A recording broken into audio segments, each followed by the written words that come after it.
In this most recent victory over the Green Bay Packers, San Francisco had to adjust on the fly with the loss of Deebo Samuel, which was relatively early on in the game, meaning two players really had to step up, Ray McCloud and Jauan Jennings.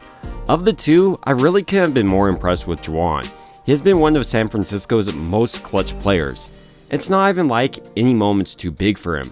Rather, it seems like he becomes a better player when everything's on the line, whether it be third down or a playoff game, or even third down in a playoff game. So with the Lions coming up, I thought it would be a good idea to examine how Jauan Jennings can be utilized, even if Deebo returns, which is looking more likely because he has returned to practice recently. While so far in this video, I've mentioned how great Jauan Jennings is on third down. The fact is, over these last couple of years with San Francisco, I believe the former 7th round pick from Tennessee has truly developed into a complete wide receiver. Coming out of college, the biggest knock on Jauan Jennings was probably his 40-yard time of 4.78 seconds. Many didn't think he'd be able to be productive in the pros, but much like a guy like Anquan Boldin, Jauan Jennings has been able to recognize his skill set and work on his route running, as well as having some great hands and height. And this combination allows him to be successful in the pros. Take this play where he's running like a dig or over type route, and he's able to catch this, but after he gets absolutely drilled, he hangs on. And he's been known for this. If he gets hit, the chances of Jauan Jennings dropping it seemingly is zero. Coming out of college, I honestly didn't expect Jauan Jennings to be as athletic as he was, but I think it's thanks to his 10-yard split of 1.58 seconds. Here, he's running a quick out type pattern and he catches this, but after he gets it, I've always been impressed with how elusive Jauan Jennings actually is in open space. This guy is 6'3", but he's moving like a guy like Ray McCloud. Well, maybe not just like Ray McCloud, but it's crazy to see a big guy moving like Jauan Jennings does. And with the Lions ranking in the back half of the league passing, this might be a great opportunity to continue to feed Jauan Jennings, because even if Deebo Samuel does arrive, that means the Lions will just have one more weapon to deal with in Jauan Jennings, who can be either a short threat, or honestly, if he doesn't have the ball in his hands, he's one of the best blocking players in the entire league. When we watch this pass for George Kittle, for instance, even though Jauan Jennings isn't getting the ball, he drives his man all the way into the Gatorade table. That's how you set a tone in a playoff game. And it's not like he turns it on or off.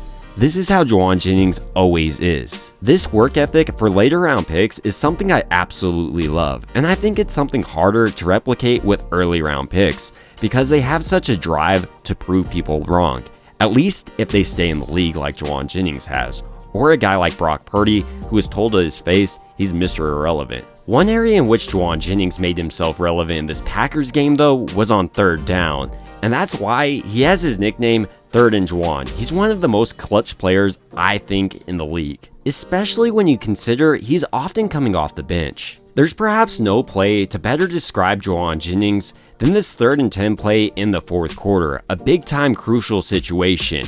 He's coming across the middle, and what he does here is put his entire body on the line. He has an outstretched body, gets absolutely drilled, he knows he's going to get drilled, but he hangs on to the ball. The Lions are also giving up big plays over the middle like this as well. For instance, when you watch this wildcard matchup between the Lions and the Rams. And while being a great third down target is nice, for this San Francisco offense, the most crucial thing is how a wide receiver performs in the run game. And if you can't block, you're not going to find your way on the field. As I alluded to earlier though, Jauan Jennings is a great blocking wide receiver. Here, he's able to seal off number 23 nicely, and he never gives up his block. He doesn't just say, okay, the play's almost done. He waits to hear the whistle and continues to engage his man until then. And after the play, sure, number 23 is going to get in his face, but I've seen many times Jauan Jennings get flags called on the other team because of his aggressive play style. The most shocking play in this game though had to be the handoff to Jauan Jennings. And while it was impressive that he knew the play, because I doubt he's ever lined up here, he doesn't seem like a running back to me. I know Deebo Samuel was out, but Kyle Shanahan has to be more aware in situations like this in my opinion.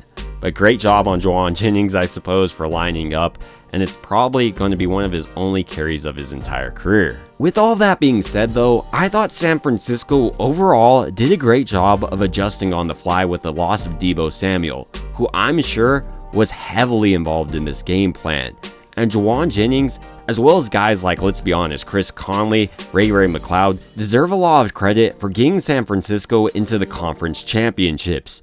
And now facing the Lions, I see no reason why not to continue to get them involved. Maybe not as huge role as they had in this game, but mix them in. Ultimately, these are just my thoughts on the performance of Jauan Jennings in this most recent Packers game though, and I'd like to hear your thoughts down below.